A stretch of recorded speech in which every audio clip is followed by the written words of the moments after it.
हूं तो बिहार की एक परिभाषा बनती है कि उत्तर में बाढ़ है, दक्षिण में सुखाड़ है, बाकी जो बचा नरसंहार है, यही बिहार है। अब मैं कहां जाऊं? तीसरी बात मैं आता हूं कि आपने तो राम जी को अयोध्या में लाकर स्थापित कर दिया, जरा उनके ससुराल मिथिला पर भी ध्यान दीजिए। माँ सीता कब कब अग्नि परीक्षा देगी, उनके पुत्र हम कब कब अग्नि परीक्षा देते रहेंगे, हम पर भी तो थोड़ा ध्यान दीजिए प्रभु।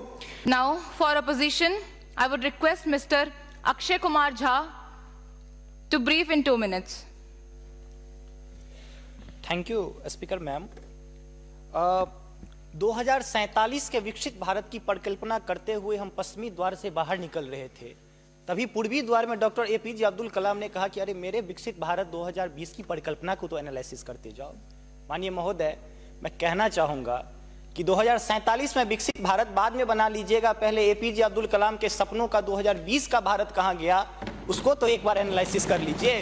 और मैं मानता हूं कि उसके एनालिसिस के पश्चात जो आपके पास जो रिजल्ट आएगा, जो परिणाम आएगा, वो 2047 के विकसित भारत की परिकल्पना को पूर्ण करने में कहीं ना कहीं बेहतर साबित होगा।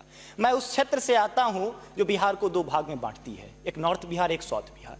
हमारा मिथिला का रीजन 6 महीने बाढ़ के पानी से ग्रसित रहता है। जब मैं राज्य सरकार से पूछता हूं तो कहती है कि विदेश का मामला है भैया, नेपाल पानी छोड़ देता है, मैं क्या करूं, उधर से चैना डैम बना देता है। अब तो राज्य में भी सरकार आपकी है, केंद्र में भी आपकी है, तो प्रभु कृपया कुछ तो मदद कीजिए। दूसरी बात, कोसी का संसद में कह दिया गया कि ड्रेस कोड ये होना चाहिए। अरे मैं बाढ़ के उस इलाके से आता हूं जहां आधा धोती पहन के संसद तक आना पड़ता है, न सड़क है न कुछ है, तो कैसे आऊंगा। उसी क्षेत्र का एक नंगा बच्चा हमसे कहता है कि साहब मैं बाढ़ से ग्रसित हूं, और दक्षिण बिहार का एक बच्चा कहता है कि मैं सुखाड़ से ग्रसित हूं, मेरे पास पीने के लिए पानी नहीं है। बीच वाला एरिया कहता है मैं नरसंहार से परेशान हूं। तो बिहार की एक परिभाषा बनती है कि उत्तर में बाढ़ है, दक्षिण में सुखाड़ है, बाकी जो बचा नरसंहार है, यही बिहार है। अब मैं कहां जाऊं?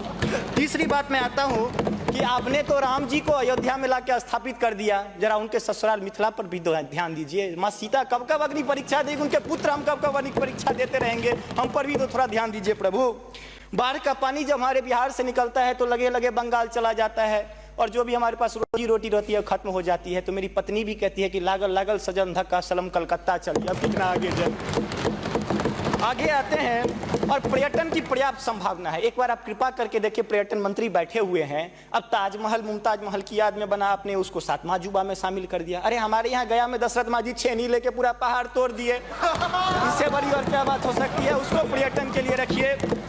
और ये जो भूखमरी, बेरोजगारी, अशिक्षित राज्य की जो हम पर वो जो पीठ पर धो रहे हैं, वो हमको इसी तरह की कविता याद दिलाती है कि तू सिंह मारती गैसी, मैं कोने में दुबका बैल प्रिय, मैं पीपल सा सीधा साधा, तुम उस पे लटकी चुड़ैल प्रिय। तो ये अशिक्षा, बेरोजगारी हम पर चुड़ैल की तरह लटकी है। तो there is politics behind every politics. स्नातकोत्तर राजनीति विज्ञान में पढ़ाई होती है, उसको छोड़ के जरा राज्य और केंद्र में अब सामंजस्य स्थापित करके कृपा कीजिएगा प्रभु। बहुत बहुत धन्यवाद।